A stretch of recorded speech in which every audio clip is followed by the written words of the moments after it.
Hello friends, I hope आप लोग अच्छे होंगे। आज हम लोग प्राचीन भारत के इतिहास में मौर्य साम्राज्य के बारे में पढ़ेंगे, जो कि हमारे आने वाले यूपीएससी, यूपीपीएससी, आरओआरओ और यूपीपीएससी जो प्रीलिम्स होने वाला है उसका आज नोटिफिकेशन भी आ गया है। अभी डिटेल नोटिफिकेशन आएगा तो हमारे चैनल पे डाल दिया जाएगा।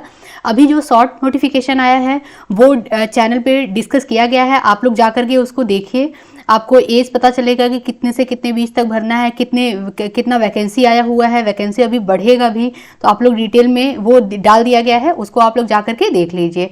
आज का हमारा टॉपिक है मौर्य साम्राज्य।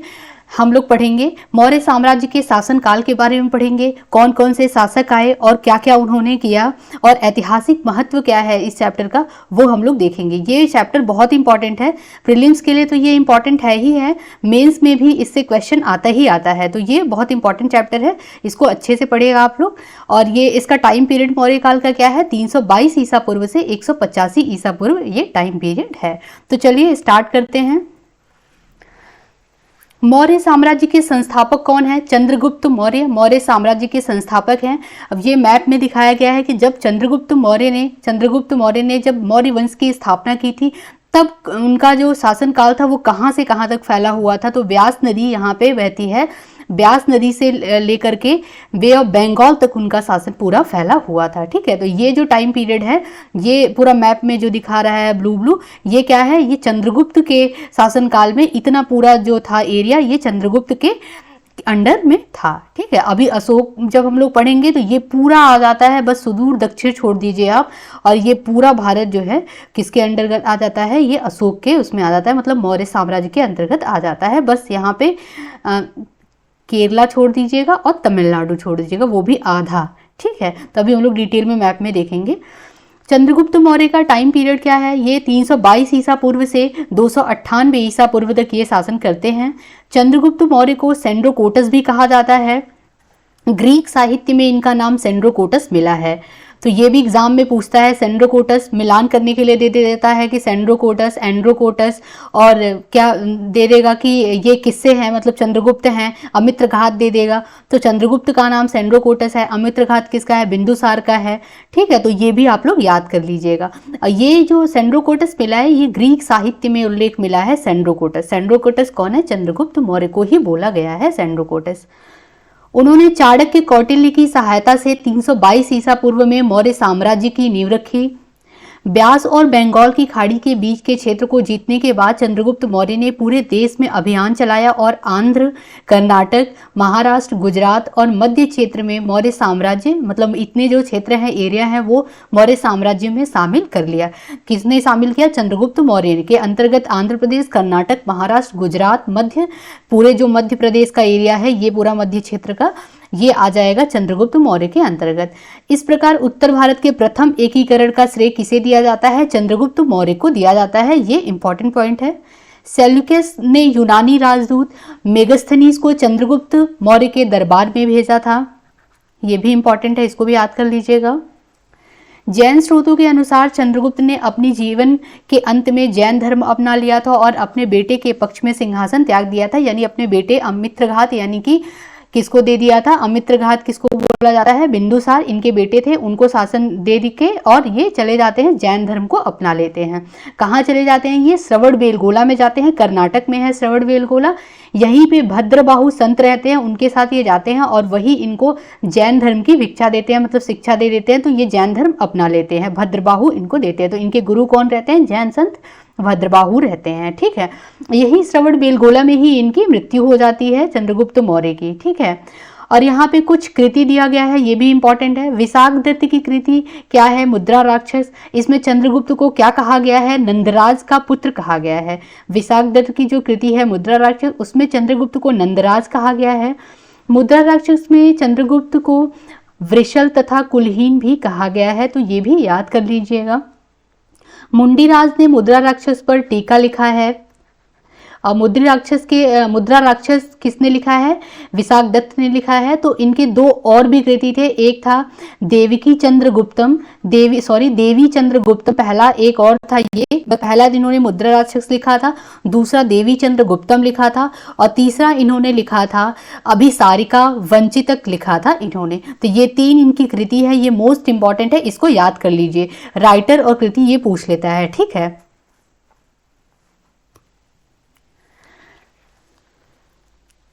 बौद्ध ग्रंथ महाबोधि वंश के अनुसार चंद्रगुप्त राजकुल से संबंधित थे और तथा मौर्य नगर में इनका जन्म हुआ था और मौर्य वंश से ये संबंधित थे। ये कौन सा धर्म मानता है? बौद्ध धर्म के अनुसार ये मौर्य वंश से संबंधित थे। विलियम जोन्स ऐसे पहले विद्वान थे जिन्होंने सेंड्रोकोटस की पहचान मौर्य शासक चंद्रगुप्त मौर्य से की थी। तो एग्जाम में ऐसे क्वेश्चन पूछ लेता है कि चंद्रगुप्त मौर्य की पहचान सेंड्रोकोटस के रूप में सबसे पहले किसने किया? तो विलियम जोन्स ने किया। एरियन तथा प्लूटार्क ने चंद्रगुप्त मौर्य को एंड्रोकोटस के रूप में वर्णित किया। तो ऐसे भी याद आता है कि विलियम जोन्स ने चंद्रगुप्त मौर्य को सेंड्रोकोटस कहा, विलियम जोन्स ने कहा, और एरियन और प्लूटार्क ने चंद्रगुप्त मौर्य को एंड्रोकोटस कहा। तो ये सेंड्रोकोटस और एंड्रोकोटस दोनों नाम चंद्रगुप्त मौर्य के ही हैं, ठीक है। तो ये याद कर लीजिएगा आप लोग। जस्टिन एंड्रोकोटस और सिकंदर महान की भेंट का उल्लेख भी किया है। तो किस विद्वान ने ये उल्लेख किया है कि सेंड्रोकोटस यानी चंद्रगुप्त मौर्य और सिकंदर की भेंट हुई थी यानी मुलाकात हुई थी? तो ये जस्टिन ने किया है, ठीक है। ऋषि चड़क ने अपने पुत्र का नाम चाणक्य रखा, जो कि चंद्रगुप्त मौर्य के गुरु थे, ठीक है, जिनकी वजह से चंद्रगुप्त मौर्य ने मौर्य वंश की स्थापना की। अर्थशास्त्र के लेखक के रूप में इसी पुस्तक में उल्लेखित है। कौटिल्य इनके अन्य नाम मिलते हैं और कहीं कहीं इनके नाम विष्णुगुप्त भी मिलते हैं। तो चाणक्य के का नाम क्या क्या और भी है? कौटिल्य है और विष्णुगुप्त है। कौटिल्य द्वारा मौर्य काल में रचित अर्थशास्त्र शासन के सिद्धांतों की पुस्तक है। तो ये किस सिद्धांतों की पुस्तक है? शासन के सिद्धांतों की पुस्तक है। इसमें राज्य के सप्तांग सिद्धांत दिए गए हैं, जिसमें बताया गया है राजा के बारे में, अमात्य के बारे में, जनपद, दुर्ग, कोष, दंड और मित्र की व्याख्या की गई है। तो ये पूछ लेता है, ये इंपॉर्टेंट है। कौटिल्य का अर्थशास्त्र ऐतिहासिक ग्रंथ नहीं है, अपितु यह क्या है? राजनीति शास्त्र का एक अद्वितीय ग्रंथ है। तो ये राजनीति शास्त्र का एक ग्रंथ है, ये ऐतिहासिक ग्रंथ नहीं है। इस ग्रंथ की तुलना किससे की जाती है? ये कौटिल्य की तुलना मैकियावेली के प्रिंस से की जाती है, ये इंपॉर्टेंट है, ठीक है। चंद्रगुप्त मौर्य ने दक्षिण भारत की विजय प्राप्त की।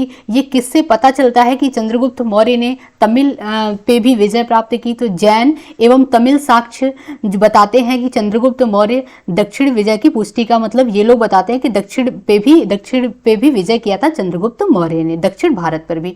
कौन कौन से ग्रंथ? जैन धर्म के जो ग्रंथ है और तमिल साक्ष्य बताते हैं।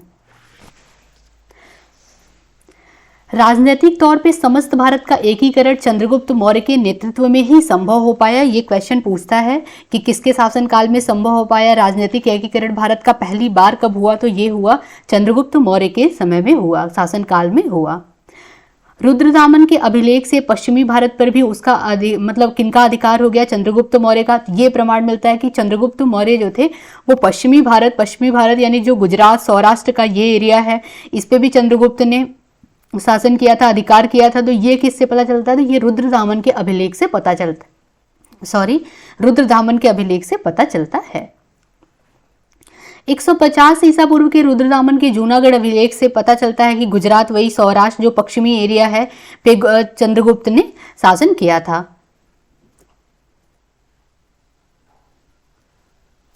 चंद्रगुप्त मौर्य ने सिकंदर के साम्राज्य के पूर्वी भाग के शासक सेल्यूकस की आक्रमणकारी सेना को हराया था और 305 ईस्वी में सेल्यूकस को हराया था। फिर सेल्यूकस ने मेगस्थनीज को भेजा था इनके राज दरबार में। फिर आते हैं चंद्रगुप्त मौर्य के बेटे बिंदुसार आते हैं। बिंदुसार चंद्रगुप्त के उत्तराधिकारी, उनके पुत्र रहते हैं। इनको अमित्रघात भी कहा जाता है। अमित्रघात का मतलब, अमित्रघात एक संस्कृत वर्ड है, इसका मतलब होता है शत्रुओं का नाश करने वाला। तो ये उपनाम पूछ लेता है कि अमित्रघात किसको कहा जाता है? बिंदुसार को कहा जाता है।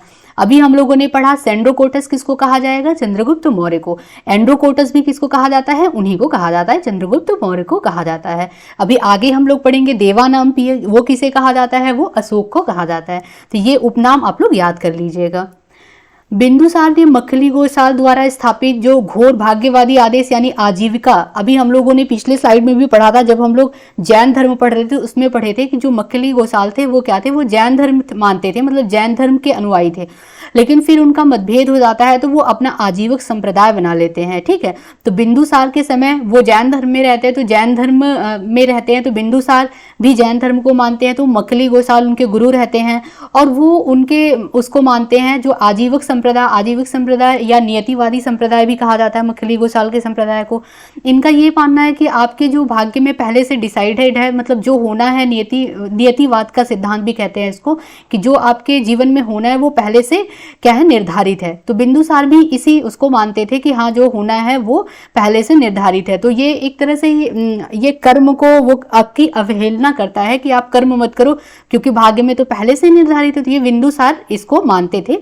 आप बस इतना याद कर लीजिएगा कि बिंदुसार मक्खली गोसाल द्वारा जो स्थापित आजीवक संप्रदाय था उसका पालन करते थे या उसको मानते थे। ठीक है, बिंदुसार ने सीरिया के सेल्यूसिड राजा एंटियोकस प्रथम के साथ अच्छे राजनयिक संबंध बनाए थे।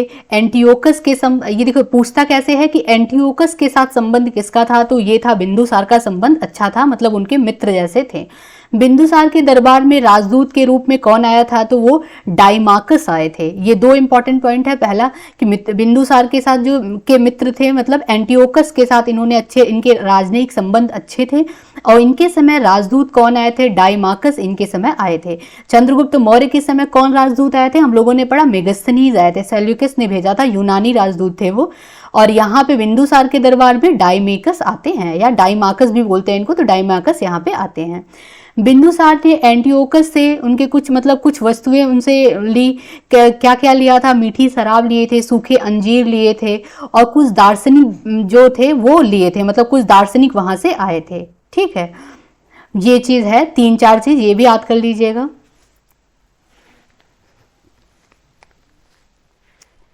तिब्बती बौद्ध भिक्षु तारानाथ ने क्या कहा है बिंदुसार के बारे में, इन्होंने कहा है कि 2 समुद्रों के बीच की भूमि का विजेता। तो तिब्बती बौद्ध भिक्षु तारानाथ ने उनको बिंदुसार को 2 समुद्रों के बीच की भूमि का विजेता कहा है, जैसे प्रायद्वीपी भारत के विजेता। ठीक है, तो ये याद कर लीजिएगा। दिव्यावदान मौर्य राजाओं की बौद्ध जीवनी कथा है। एक दिव्यावदान क्या है, मौर्य राजाओं की बौद्ध जीवनी कथा है। बिंदुसार के पुत्र अशोक द्वारा तक्षशिला में विद्रोह को दबाने का उल्लेख दिव्यावदान में ही मिलता है। उस टाइम जब बिंदुसार थे, राजा थे, उस टाइम उज्जैन के कुमार या वायसराय कौन थे, वो थे अशोक। ये पूछता है। ठीक है, उज्जैनी के या उज्जैन के, उस टाइम उज्जैनी बोला जाता था, उज्जैनी के ये राजकुमार थे, कुमार या वायसराय कौन थे, अशोक थे। ठीक है, ये कहाँ से पता चलता है, ये बहुत बार पूछा है, तो दिव्यावदान से पता चलता है। दिव्यावदान जैन ग्रंथ नहीं है, ये कौन सा ग्रंथ है, ये बौद्ध ग्रंथ है। नेक्स्ट है हमारे अशोक। ये मौर्य साम्राज्य के तीसरे शासक रहते हैं अशोक। इनके मतलब अन्य भाइयों से अपने युद्ध लड़ करके फिर ये 269 ईसा पूर्व में सिंहासन पर ये बैठते हैं।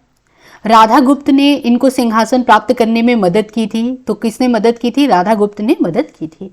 राज्याभिषेक के 8 साल बाद अशोक ने 261 ईसा पूर्व में कलिंग युद्ध लड़ा था। तो किसमें, 261 ईसा पूर्व में इन्होंने कलिंग युद्ध लड़ा था और यहाँ पे 59 होगा। ठीक है, ये मिसप्रिंट हो गया है, यहाँ पे 259 होगा। और 261 में इन्होंने क्या लड़ा, कलिंग का युद्ध लड़ा। अशोक युद्ध के कारण होने वाले जो दुखों से बहुत प्रभावित हुए, क्योंकि इसमें बहुत खून खराब हुआ, बहुत लोगों की मृत्यु हुई।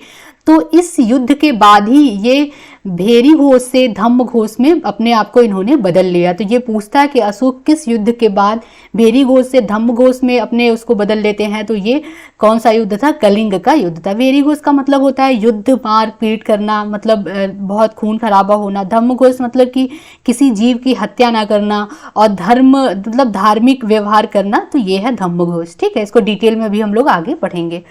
इसके बाद ये क्या करते हैं, मोगली पुत्र तिस्त के मार्गदर्शन में ये बौद्ध बन जाते हैं। बौद्ध धर्म की लेते हैं दीक्षा तो ये लेते हैं मोगलीपुत्र तिस्सा से। ठीक, ये बौद्ध भिक्षु रहते हैं मोगलीपुत्र तिस्सा, इनसे लेते हैं ये। मोगलीपुत्र तिस्सा ने 250 ईसा पूर्व में पाटलिपुत्र में आयोजित तीसरी बौद्ध परिषद की अध्यक्षता भी की। तो हम लोगों ने पढ़ा था, जब हम लोग बौद्ध धर्म पढ़ रहे थे उस टाइम पढ़ा था कि बौद्ध संगति हुई थी, 4 बौद्ध संगति हुई थी। पहला अजात शत्रु के शासन काल में हुआ था, हम लोगों ने पढ़ा था 283 ईसा पूर्व में। दूसरा पढ़ा था हम लोगों ने काला शोक के कार्यकाल में हुआ था, वो 283 के बाद 183 ईसा पूर्व में हुआ था।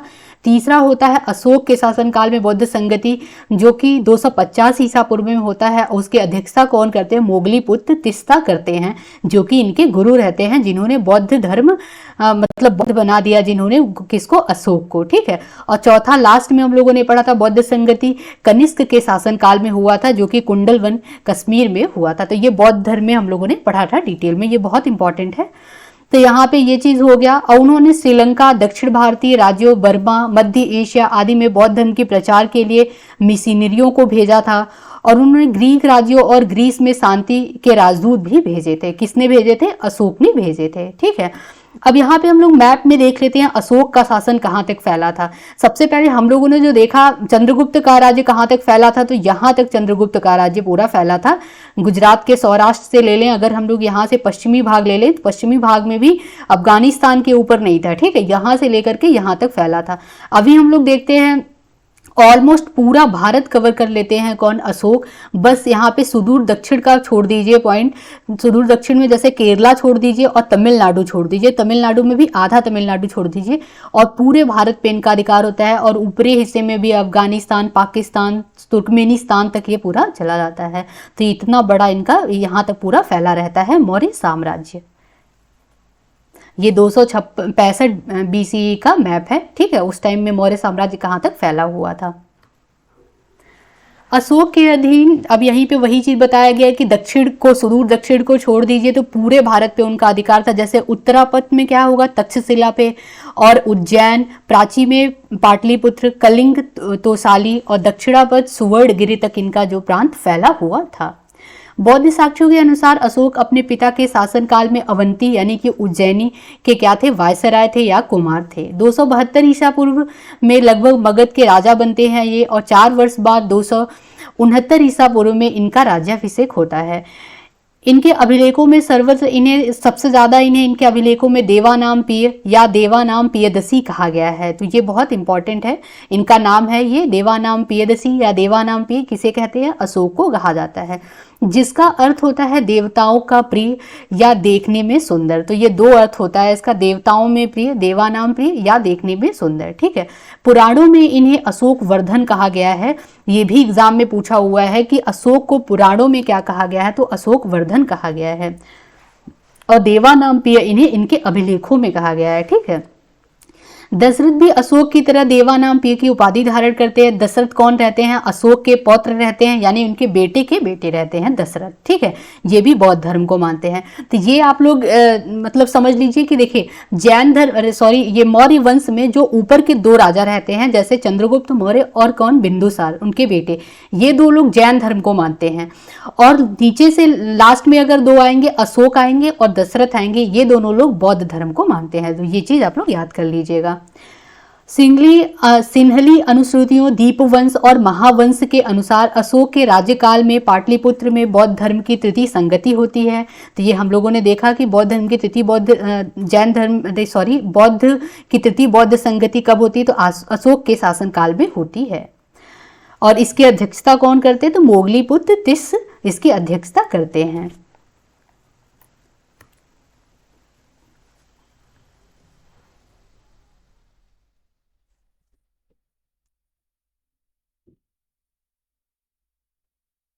दिव्यावदान के अनुसार अशोक उपगुप्त नामक बौद्ध भिक्षु ने बौद्ध धर्म में दीक्षित किया था। मतलब देखिए अलग अलग जो ग्रंथ है वो अलग अलग बताते हैं। कुछ ग्रंथ में दीपवंश और महावंश में क्या बताया गया है कि बौद्ध धर्म अपनाते हैं अशोक, किसके उसमें? तो वो देते हैं मोगलीपुत्र तिस्स जो थे वो इनको बौद्ध बनाते हैं, यानी कि इनको भिक्षा देते हैं किसमें? बौद्ध धर्म में आने के लिए इनको परिवर्तित करते हैं। और जो दिव्यावदान है उसके अनुसार इनके जो गुरु रहते हैं उपगुप्त रहते हैं। उपगुप्त इनको बौद्ध भिक्षु मतलब ये बौद्ध भिक्षु रहते हैं उपगुप्त, ये बौद्ध धर्म के दीक्षित करते हैं, मतलब बौद्ध धर्म में इनको देते हैं की शिक्षा देते हैं, किसको, अशोक को। तो ये अलग अलग ग्रंथ के हिसाब से अलग अलग बताया गया है। और मौर्य शासकों में अशोक और उनके जो पौत्र रहते हैं, उनके बेटे के बेटे दशरथ, ये बौद्ध धर्म के अनुयायी रहते हैं, ये हम लोगों ने देखा। रज्जुक, ये वर्ड बहुत इंपॉर्टेंट है। रज्जुकों की स्थिति आधुनिक जिलाधिकारी जैसी होती थी, जैसे आधुनिक जिलाधिकारी होते हैं वैसे उस टाइम रज्जुकों की पदवी होती थी, जिसे राजस्व और न्याय दोनों क्षेत्रों में अधिकार प्राप्त थे। तो ये अशोक के शासन काल में पूछता है, मौर्य काल में जो रज्जुक थे ये किस चीज से संबंधित थे। तो रज्जुक जो थे वो राजस्व और न्याय दोनों के अधिकारी होते थे। तो राजस्व अधिकारी और न्याय अधिकारी थे, ठीक है, टैक्स अधिकारी और न्याय अधिकारी ये दोनों रहते थे। एग्रोनोमोई, ये भी इंपॉर्टेंट है, ये जिले के अधिकारी को एग्रोनोमोई कहा जाता था, ठीक है। और मौर्य काल में व्यापारी काफिले यानी जो कारवां इनके मुखिया होते थे उनको सार्थवाह की संज्ञा दी गई। तो तीन चीज इंपॉर्टेंट है, रज्जुक, राजस्व या न्याय अधिकारी, एग्रोनोमोई जिले के अधिकारी होते थे, और जो मौर्य काल में व्यापारी कारवां निकलता था उसके मुखिया होते थे वो सार्थवाह उनको कहा जाता था, ठीक है। अब कालसी, गिरनार और मेरठ के अभिलेख ब्राह्मी लिपि में है। ये भी पूछता है कि कालसी, गिरनार और मेरठ के अभिलेख किस लिपि में लिखे गए हैं, तो ये ब्राह्मी लिपि में लिखे गए हैं। इनके मतलब अशोक के अधिकांश जो लेख अभिलेख रहते हैं वो प्राकृत भाषा में रहते हैं और ब्राह्मी लिपि में लिखे जाते हैं, ठीक है। और इनके जो अभिलेख रहते हैं, इंस्क्रिप्शन रहते हैं, वो 3 वर्गों में विभाजित हैं। एक शिलालेख, स्तंभ लेख और गुहा लेख। देखिए, शिलालेख है और स्तंभ लेख है जो कि पत्थरों पर लिखा जाता था, गुहा लेख जो गुफाओं में लिखा जाता था, और शिलालेख मतलब लिख करके उसको शिला मतलब लगाया जाता था, गाड़ा जाता था। तो ये चीज़ है। तो 3 टाइप के इनके उसमें वो होता था, अभिलेख 3 वर्गों में विभाजित थे।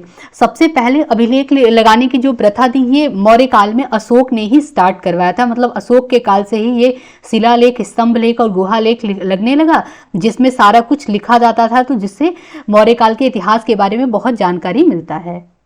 और इन शिलालेखों को में 24 विभिन्न लेखों का एक समूह था जो 8 विभिन्न स्थानों पे प्राप्त किए गए हैं।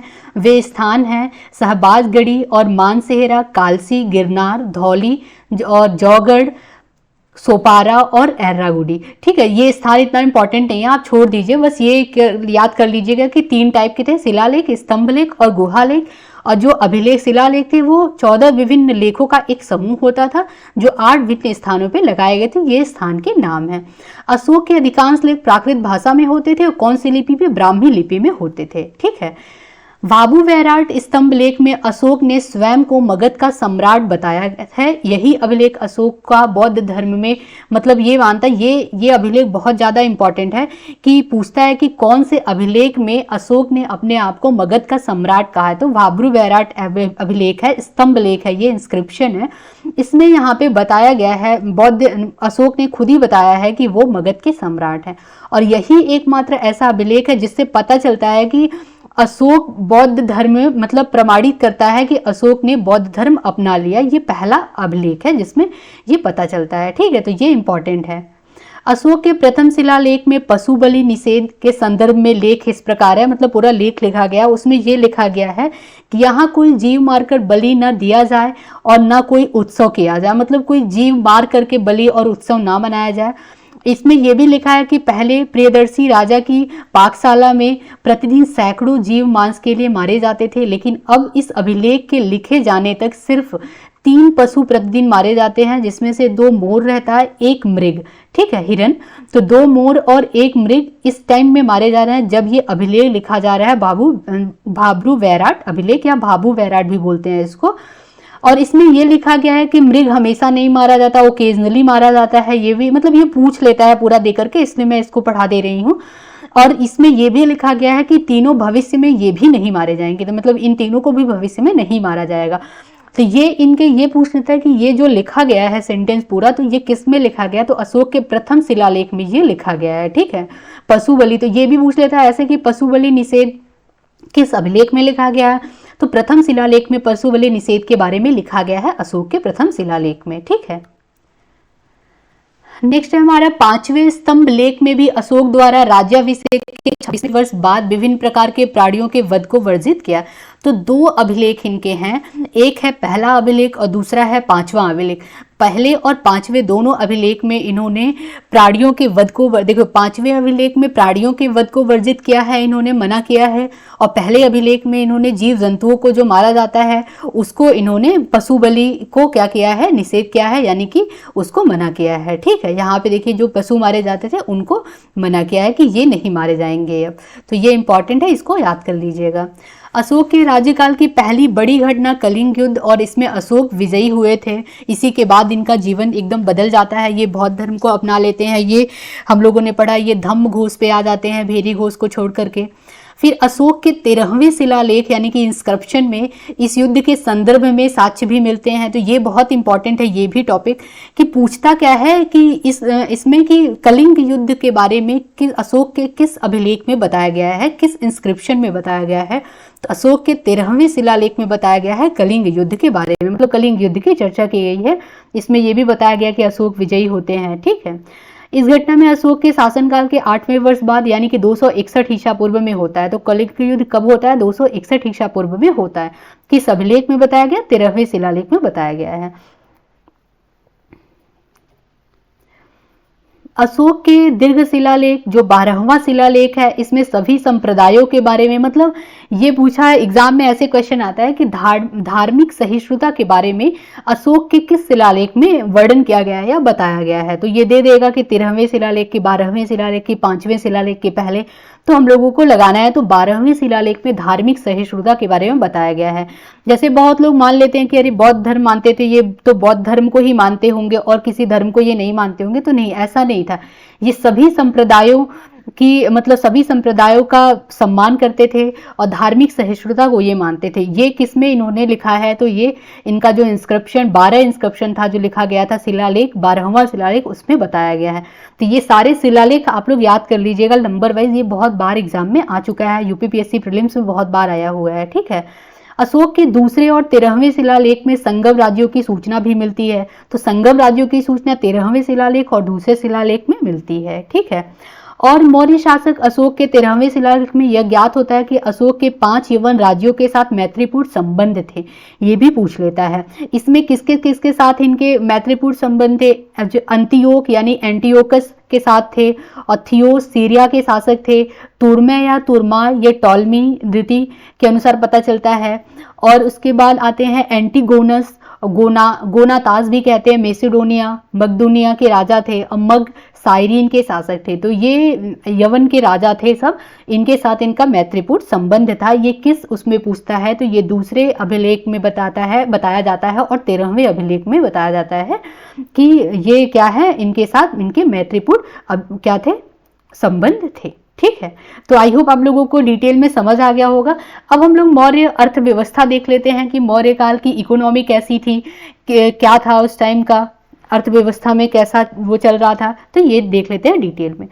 लौह उपकरणों के उपयोग से विविध कृषि उत्पादन, कृषि भूमि और सिंचाई सुविधाओं में भारी वृद्धि, मौर्य अर्थव्यवस्था के विकास में योगदान। मतलब देखिए, कृषि आधारित लौह उपकरण की खोज हो चुकी थी मगध काल में पूरा, और इस टाइम कृषि का व्यापक, मतलब पूरा वृद्धि हो गया था, कृषि होता था बड़े लेवल पे एकदम, और कृषि भूमि और सिंचाई की सुविधा बहुत अच्छी थी। तो मौर्य अर्थव्यवस्था के विकास में इन सब का योगदान था, कृषि का योगदान था, और लौह उपकरण की वजह से कृषि अच्छी हुई। तो ये सब था। अच्छा, कौटिल्य के अर्थशास्त्र में बताया गया है पूरा डिटेल में। अर्थशास्त्र और जैन ग्रंथों में भी अकाल की घटनाओं का भी वर्णन मिलता है कि कभी कभी बारिश नहीं होता था, पूरा फसल सूख जाता था, तो अकाल की घटना का वर्णन मिला है।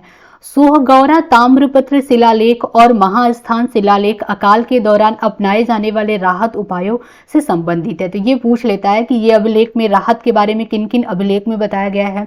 तो सोहगौरा ताम्र शिलालेख में बताया गया है। ठीक है, बिक्री के लिए शहर से लाई जाने वाली वस्तुओं पर भी टोल टैक्स लगाया जाता था। टैक्स की प्रथा बहुत फेमस थी उस टाइम, मौर्य काल की टैक्स की प्रथा, ये चाणक्य ने पूरा बनाया हुआ था सिस्टम, तो बहुत अच्छा था। मतलब तो टोल लगाया जाता था, टोल टैक्स किस पे? जो शहर से वस्तुएं लाई जाती थी और गांव में बेची जाती थी, तो उस पर टोल टैक्स लगाया जाता था।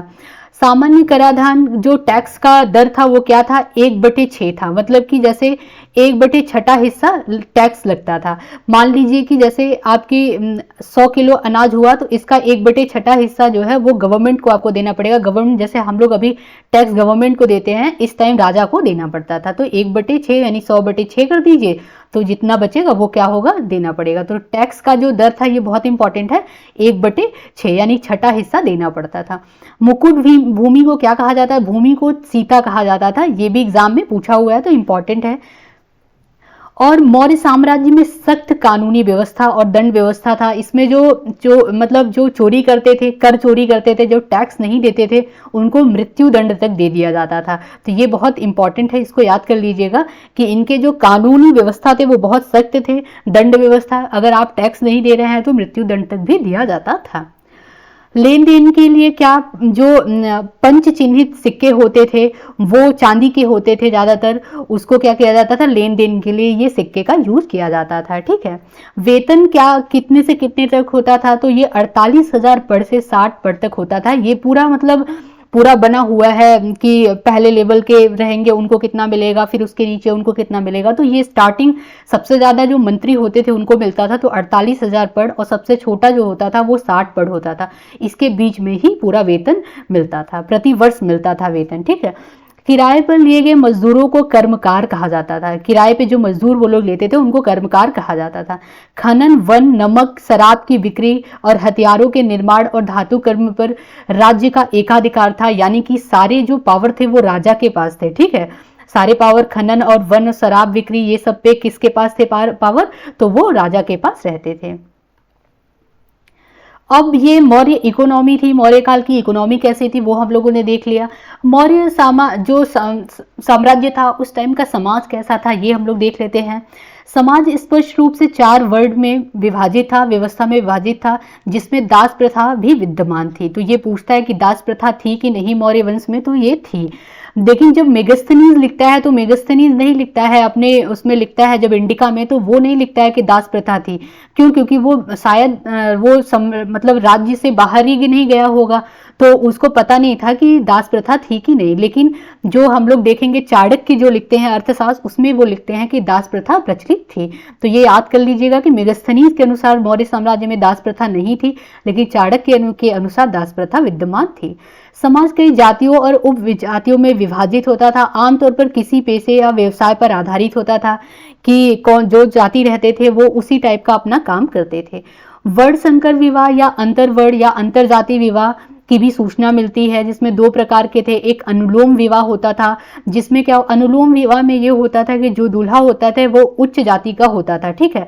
और प्रतिलोम विवाह में ये होता था कि जो दुल्हन होती थी वो उच्च जाति की होती थी और उससे शादी करती थी, मतलब अपने निचले कास्ट से शादी करती थी, उनको प्रतिलोम विवाह कहते थे। अनुलोम विवाह उच्च जाति का दूल्हा होता था, दुल्हन निचले मतलब उनसे निचले कास्ट की होती थी, उनको अनुलोम विवाह कहा जाता था। तो ये भी पूछता है, इसको याद कर लीजिएगा। जहां कौटिल्य ने दासों की 9 श्रेणियों का उल्लेख भी किया है, तो किसने, कौटिल्य ने किया है। वहीं मेगस्थनीज ने यही बताया है कि मतलब उन्होंने बताया कि दास नहीं है। तो ये हम लोगों ने डिस्कस कर लिया। जातक कथाओं के अनुसार चनादला और निषाद और सबर आदि अछूत लोग मौजूद थे। तो ये जातक कथा भी बताता है कि अछूत जाति के लोग मौर्य काल में थे। समाज में महिलाओं की स्थिति बहुत खराब हो गई थी, विधवा पुनर्विवाह बंद हो गया था तथा गणिका यानी वैश्यावृत्ति संस्था का विस्तार हो गया था। तो ये चीज समाज, देखिए ये जो है ये प्रीलिम्स के पॉइंट ऑफ व्यू से तो इंपॉर्टेंट है ही, ये मेंस के पर्सपेक्टिव से बहुत इंपॉर्टेंट है कि मौर्य साम्राज्य पे जब क्वेश्चन आता है तो मतलब पूरा पर्सपेक्टिव लेके चलना होता है। इकोनॉमी कैसी थी, उनका समाज कैसा था, ठीक है। तो ये सब पूरा उसमें लिखने के लिए ये बहुत इंपॉर्टेंट है। तो इसको आप लोग प्रीलिम्स के लिए तो पढ़िए, मेंस में भी ये काम आएगा। ठीक। अधिकांश कारीगर शूद्र थे, फिर भी उन्हें सबसे कम वेतन दिया जाता था और उनमें जबरन श्रम यानी कि ज्यादा से ज्यादा काम कराया जाता था, ये प्रचलित थे। ठीक है। अब नेक्स्ट आता है अशोक का धम्म यानी कि धर्म को ही पाली भाषा में धम्म कहा जाता है। तो ये धर्म क्या था इनका। अशोक बौद्ध थे, लेकिन उन्होंने नैतिकता के कुछ सिद्धांतों को भी बढ़ावा दिया, जिन्हें धम्म कहा गया।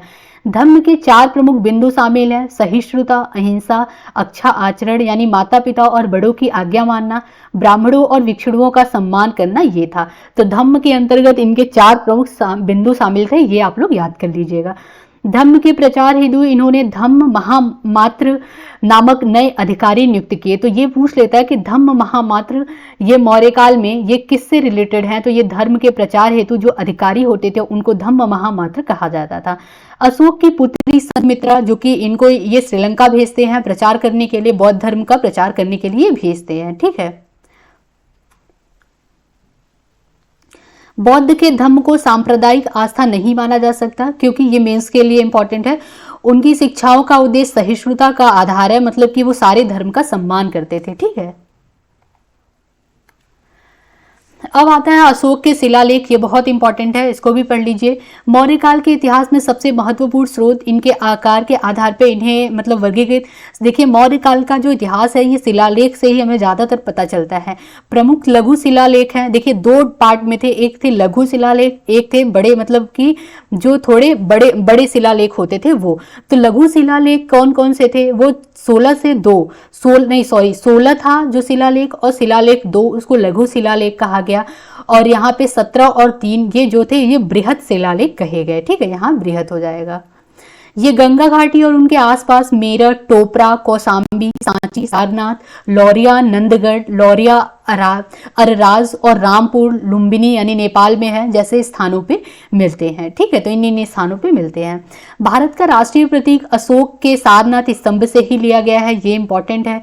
अशोक का नाम केवल लघु शिलालेखों पर ही मिलता है। ठीक है, तो लघु शिलालेखों पर ही अशोक का नाम मिलता है। वह शिलालेखों के माध्यम से लोगों से सीधे बात करते और उनसे करने वाले पहले, मतलब ये यहाँ पे ये इंपॉर्टेंट है फैक्ट कि शिलालेखों के माध्यम से बात करने वाले पहले राजा कौन थे, तो वो अशोक थे। ठीक है, पाकिस्तान में मनसेहरा और शहबाजगढ़ी के शिलालेख प्राकृत भाषा में लिखे गए हैं, लेकिन इनकी जो लिपि है वो क्या है, खरोष्टी है। तो ये पूछ लेता है कि अशोक के शिलालेख पाकिस्तान में जो है वो कहाँ कहाँ पे है, तो मनसेहरा में है, एक है शहबाजगढ़ी में है।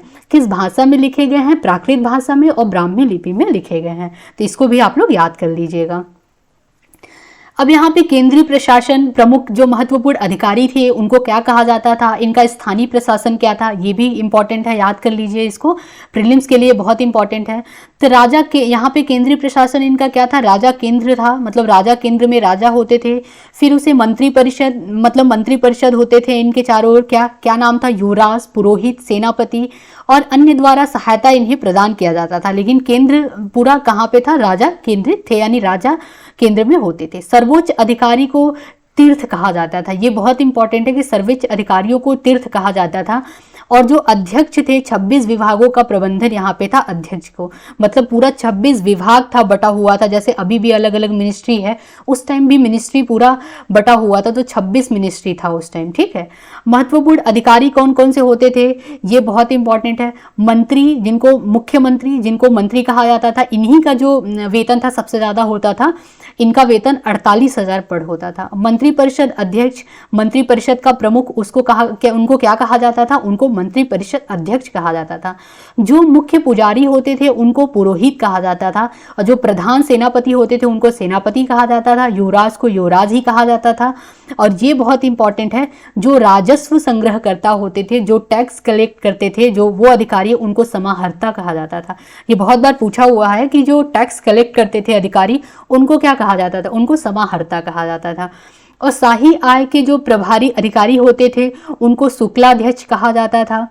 और जो गुण पुरुष होते थे उनको गुप्तचर कहा जाता था। गुप्तचर होते थे ना, गुप्तचर अलग अलग गांव में जगह जगह छोड़े जाते थे, जिससे पता चले कि क्या मतलब क्या शासन में समस्याएं आ रही हैं और क्या सही करने का जरूरत है, तो इसके लिए गुप्तचर भी होते थे। और मुखबिरों यानी जो प्रतिवेदक थे उनकी भी मुख्य भूमिका थी। तो गुप्तचर और मुखबिरों की महत्वपूर्ण भूमिका थी इस शासन काल में, मौर्य काल में।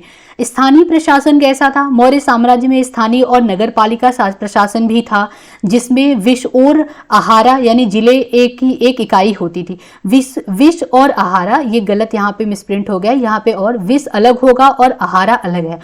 आहारा जिले को कहते थे और जो विश होता था एक गांव को कहते थे। ठीक है, ये हम लोगों ने एकदम वैदिक काल जब पढ़ रहे थे उस टाइम भी पढ़े थे, तो वहां से ये शायद लिया गया होगा। तो विश और आहारा ये क्या होते, प्रांत की इकाइयां होती थी। तो विश गांव को कहा जाता था और आहारा जिले को कहा जाता था। ये इंपॉर्टेंट है, याद करिए। मौर्य काल में आहारा किसको कहा जाता था, जिले को कहा जाता था।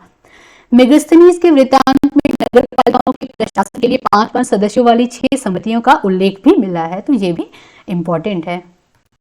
इसको आप रिवाइज कर लीजिएगा, जाएगा। अभी आपको थोड़ा कठिन लग रहा होगा, लेकिन ये सारे जितने भी पॉइंट है ये बहुत इंपॉर्टेंट है, ठीक है।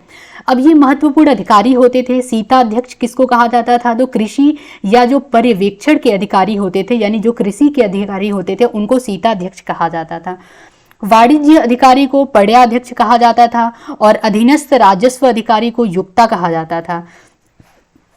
जो मुख्य राजस्व अधिकारी होते थे, जो मेन टैक्स कलेक्ट करने वाले अधिकारी होते थे, उनको प्रस्तेशिका कहा जाता था, यानी क्या कहा जाता था? प्रस्तेशिका कहा जाता था, ठीक है।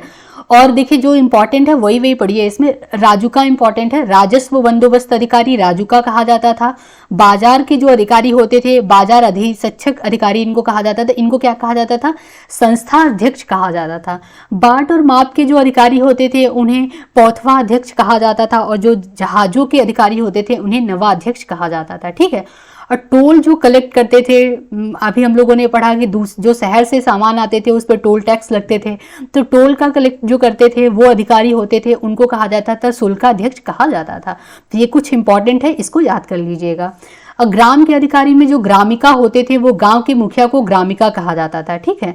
और ग्राम वृद्ध विवादों को निपटाने के लिए ग्राम वृद्ध, गांव में जो सबसे बड़े होते थे, बुजुर्ग होते थे, उसमें बुजुर्गों का एक पंचायत होता था, उसमें गांव के बुजुर्ग शामिल होते थे, और वो मुख्य गांव के जो विवाद होते थे उनको निपटाने के लिए तो ग्राम वृद्ध उसको कहा जाता था।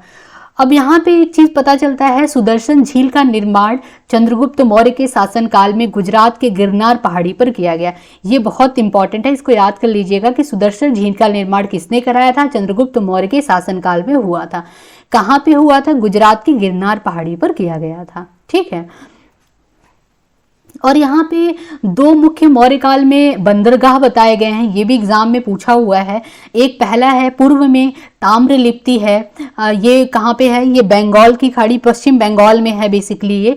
तो पूर्व में ताम्रलिप्ति कहाँ पे है? पश्चिम बंगाल में। ये क्या है? ये मौर्य काल का बंदरगाह है, ठीक है। और पश्चिम में भरूच या भरूच ही याद कर लीजिए, आता है एग्जाम में, भरूच या ब्रौज भी कहते हैं इसको। तो पश्चिम में भरूच, ये गुजरात में है। तो 2 महत्वपूर्ण बंदरगाह हैं। ये किस काल के हैं? ये मौर्य काल के बंदरगाह। तो 2 महत्वपूर्ण मौर्य काल के बंदरगाह, ताम्रलिप्ति जो पश्चिम बंगाल में है, और भरूच कहाँ पे है? वो है हमारे गुजरात में। ये बहुत इंपॉर्टेंट है, ठीक है। विशाल सेना और नौसेना कायम की गई, जिसमें चारों वर्णों की सेवा करने की अनुमति थी। राजा, मित्र, दुर्ग, किला, मतलब अमात्य, सचिव को अमात्य कहा जाता था, क्षेत्र को जनपद कहा जाता था, जो खजाना होता था उसको कोष कहा जाता था, और सेना को मतलब सेना को सेना ही कहा जाता था। ये क्या है? ये कौटिल्य ने जो सप्तांग सिद्धांत दिया था उसमें 7 बताया था कि राजा, मित्र, दुर्ग, अमात्य, जनपद और कोष और सेना, ये 7 पूरा 7 सप्तांग सिद्धांत में कौटिल्य ने डिस्कस किया था, ठीक है। तो ये इंपॉर्टेंट है। अब यहाँ पे वही चीज दिया गया है जो हम लोगों ने यहाँ पे पढ़ा कि कोषागार अध्यक्ष उनको क्या कहा जाता था और नायक क्या करते थे, ठीक है। तो ये आप लोग याद कर लीजिएगा। इसका जो पीडीएफ है वो भी मैं टेलीग्राम पे प्रोवाइड करा दूंगी, तो अभी डिस्क्रिप्शन में जाके आप टेलीग्राम लिंक दिया होगा, ज्वाइन कर लीजिएगा। ये पूरे पीडीएफ आज से मैं वहीं पे डाल दिया करूंगी, ठीक है। तो अभी चलिए इससे एक क्वेश्चन हम लोग देख लेते हैं, जिससे आइडिया लग जाएगा हम लोग को किस टाइप के क्वेश्चन इसमें आ रहे हैं। तो यहाँ पे सूची 1 और सूची 2 दिया गया है, जिसमें नाम बताया गया है कि किस किस नाम से किसको बुलाया गया है। तो चंद्रगुप्त को किस उपनाम से जाना गया है? बिंदुसार, अशोक और चाणक्य को। तो हम लोगों ने पढ़ा चंद्रगुप्त को सेंड्रोकोटस या एंड्रोकोटस कहा गया, तो यहाँ पे सेंड्रोकोटस दिया गया, यानी A का 2 हम लोग मैच करेंगे। तो A का 2 अगर मैच करते हैं तो यहाँ पे B ऑप्शन एलिमिनेट हो जाएगा और D एलिमिनेट हो जाएगा। हमारे पास A और C बचा। अब दूसरा हम लोग देख लेते हैं बिंदुसार। बिंदुसार को हम लोगों ने पढ़ा था अमित्रघात, ठीक है। अमित्रघात यहाँ पे है शत्रुओं का नाश करने वाला, तो ये बिंदुसार को उपनाम दिया गया था। तो बी का हम लोगों का 3 आएगा, यानी बी हमारा 3, तो ये हमारा ऑप्शन हो जाता है। बी में 3 दोनों में दिया है, तो ए और सी दोनों है। अभी हम आगे देखते हैं, अशोक को क्या कहा गया है? प्रियदर्शी कहा गया है अशोक को, ठीक है। तो ये अशोक का सी का 1 हो जाएगा, तो सी का 1 हमारा सी में है, हमारा ऑप्शन सी करेक्ट हो जाएगा। चाणक्य को क्या कहा गया है, तो इनको विश्वगुप्त कहा गया है, तो ये इंपॉर्टेंट है, इसको आप लोग देख लीजिएगा। और भी क्वेश्चन है, आप लोग एमसीक्यू सॉल्व कीजिएगा, प्रीवियस ईयर क्वेश्चन देख लीजिएगा, उसमें आप लोग को ढेर सारे क्वेश्चन मिलेंगे और इसमें जो जो पढ़ाया गया उससे बहुत क्वेश्चन आएंगे, तो आप लोग को बहुत हेल्प मिलेगा। आई होप आप लोग को आज पसंद आया हो गया लेक्चर। तब तक के लिए धन्यवाद, थैंक यू सो मच।